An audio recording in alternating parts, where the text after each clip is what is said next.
In the beginning, God created the heavens and the earth.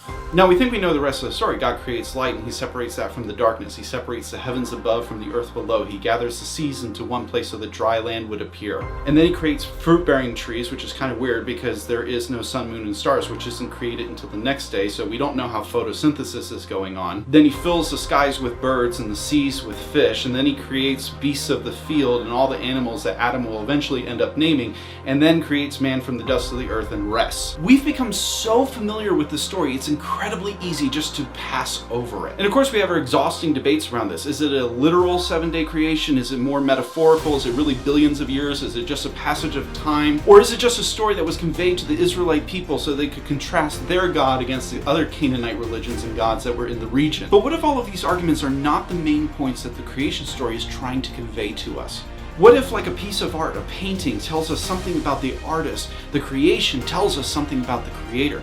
What if Paul was correct when he said that God's invisible attributes are on display through what he has created? And what if creation tells us not only who God is, but his redemptive story for all of creation? What if the mystery of the gospel is actually foreshadowed through what God created and how he created it? Join me for the creation video series examining God's invisible attributes on display through what he has created.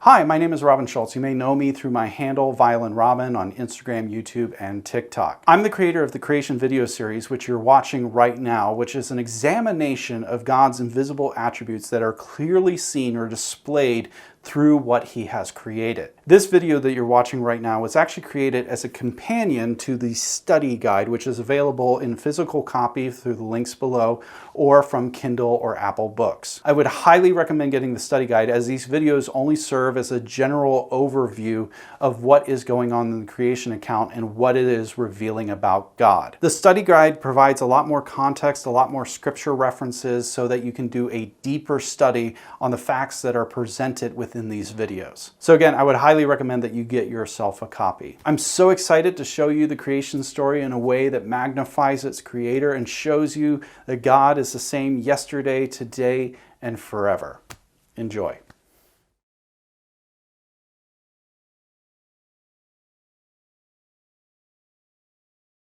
What is the earliest memory that you have? How old were you? Was it a good memory? Was it a bad memory? What did you see? What did you hear? What did you taste? What did you touch? What emotions does it evoke when you think about it? For many of us, that memory may be a very early one, and for some of us, it might be a later one than others. Sometimes we remember those things accurately, and other times we don't remember them so accurately. We have others who were there who can correct us on the actual events that unfolded, because sometimes our memories are tainted by what we've experienced and how we've been raised and the traumas or good things that have happened to us. But there comes a certain point where we can't tell the story from our perspective because either we don't remember or we weren't there. I wouldn't ask you about your birthing experience because odds are you don't remember it. I would ask your parents. I would ask your mother. Sure, you might be able to say what they told you about that experience, but you are not a primary source for that information. And as time goes on, the first-hand accounts, the memories and the stories of the people that lived throughout history fade into oblivion, and we only know what they wrote down. In other words, the memories, the thoughts, the recollections, the stories we tell are only alive as much as we are. Eventually, we have to decipher them through what has been written down. For example, there is no person alive today who was a veteran of World War I. What we know about World War I, we have deciphered from army reports and historians and personal diaries. We know a little bit about what the soldiers experienced in the trenches and the civilians experienced in the towns that were bombed. And we may be able to find somebody who heard first-hand accounts from those soldiers and civilians. We might even be able to get them to convey a little little bit of the gravitas and the emotion of those people, but again, it is not a first-hand account. And if we push back even further into human history, into cultures that don't have the written word, we only have city ruins and arrowheads and broken clay pots to piece together what these people lived through and what they experienced. As James says in his epistle, our life is a vapor. It's here one day and gone the next. Eventually, when we die, in the context of human history,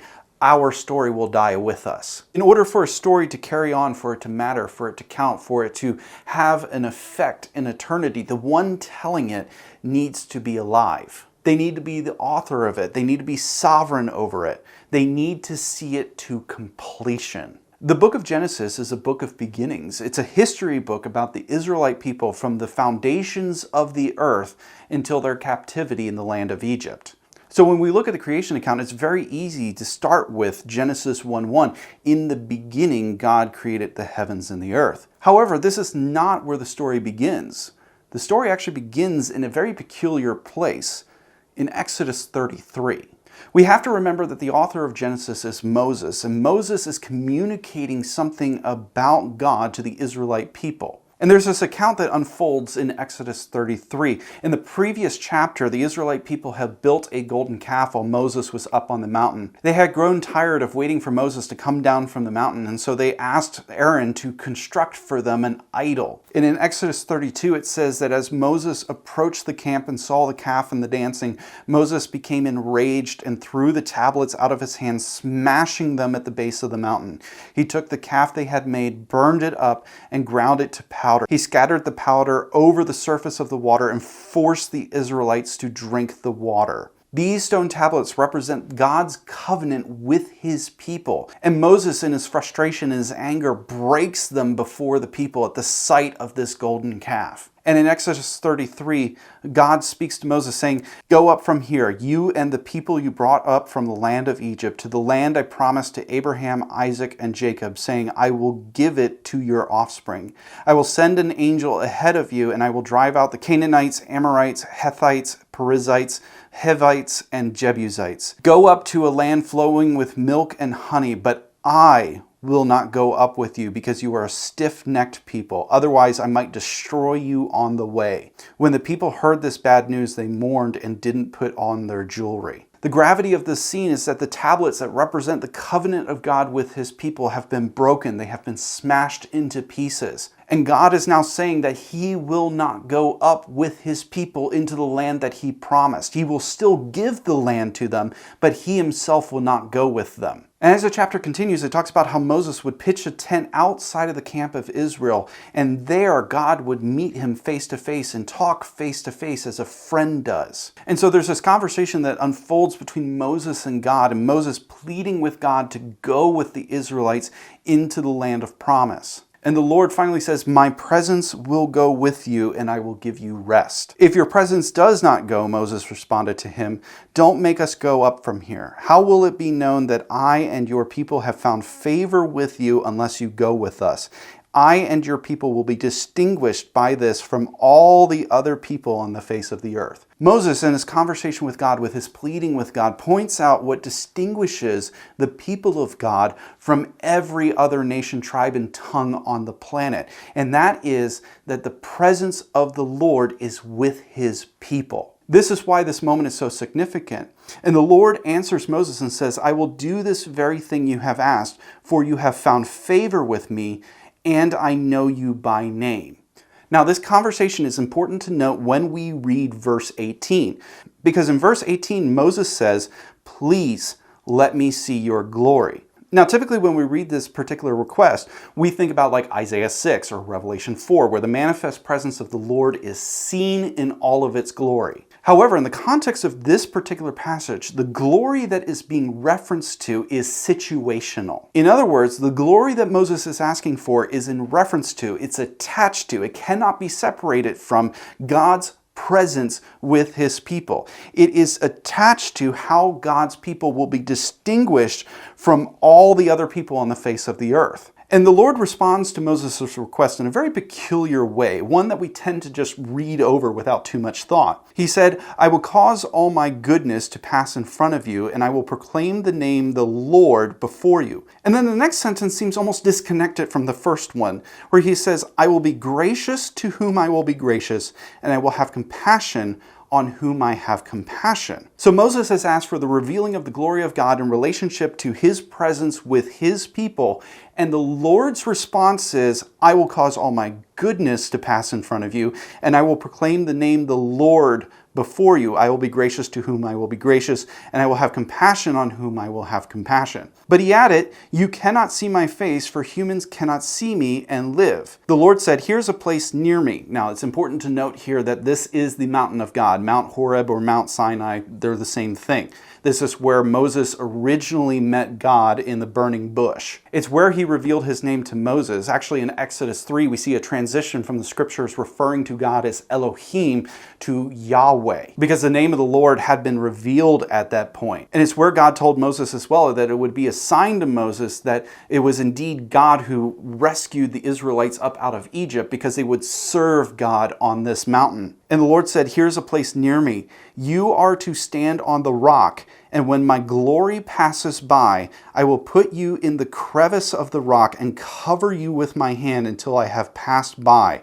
Then I will take my hand away, and you will see my back, but my face will not be seen. Now, when we read this passage, it can be very easy to think about the way that God is referencing this encounter anatomically. In other words, we think that God is referencing his literal face and his literal back. However, a different way of reading this passage using the original Hebrew is to say that God is telling Moses, you cannot see where I am going. You cannot see the fullness of where this is ending, but I can show you where I have been. And where God has been is his goodness that passes before him. Now, how do we know this is an accurate way to read this particular passage? Well, if we go to Paul's letter in 2 Corinthians 3, he says in verse 7, now if the ministry that brought death, chiseled in letters on stones, came with glory, so that the Israelites were not able to gaze steadily at Moses' face because of its glory, which was set aside, how will the ministry of the Spirit not be more glorious? Now, what Paul is actually referencing here is actually what happens in Exodus 34 when the Lord passes before Moses declaring his name. Moses, when he came off the mountain, had to veil his face because it was shining and it terrified the Israelites. And what Paul is saying is that the Israelites were not able to gaze steadily at Moses' face because of its glory,